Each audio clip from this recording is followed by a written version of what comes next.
Hi, my name is Leighton Basinski, and I'm so excited to introduce you all to one of my favorite people, Alana Wade. Wait, no. Alana Wade. No, that's not right. Alana Wade. Alana and I go way back, past high school church retreats, middle school basketball championships, and lower school birthday parties, all the way to our undefeated church soccer league team, the Junior Mints.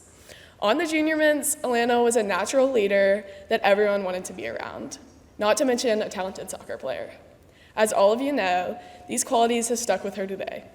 She has a magnetic personality and is an extremely hard worker, conquering some of the hardest classes that St. Mary's has to offer and excelling in her leadership roles. I feel so blessed to have her as a lifelong friend. So, without further delay, I give to you Alana Jewel Wade.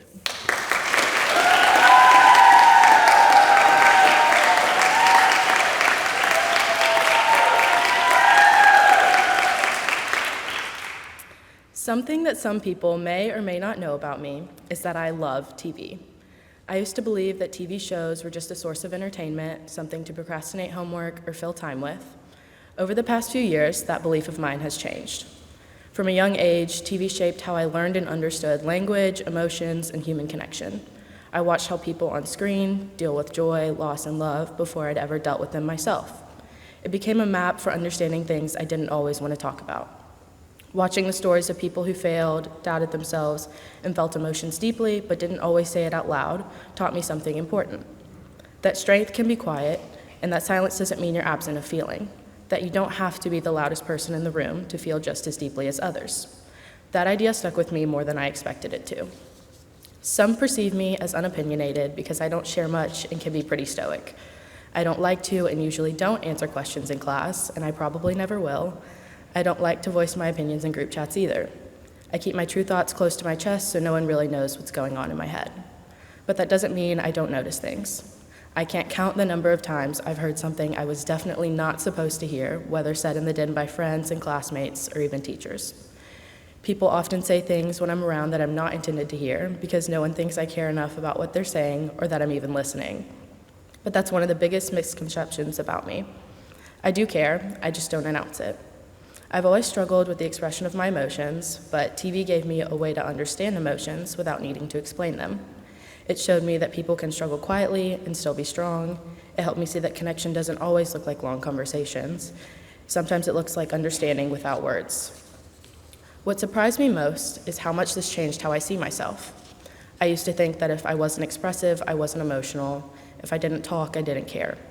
High school helped show me that wasn't true. Caring doesn't have to be loud, and empathy doesn't need a speech.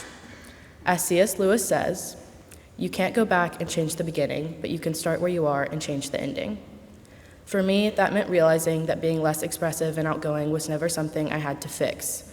It was something I had to understand. What I once believed to be just entertainment became a way to understand myself better. It shaped how I think about resilience, connection, and growth.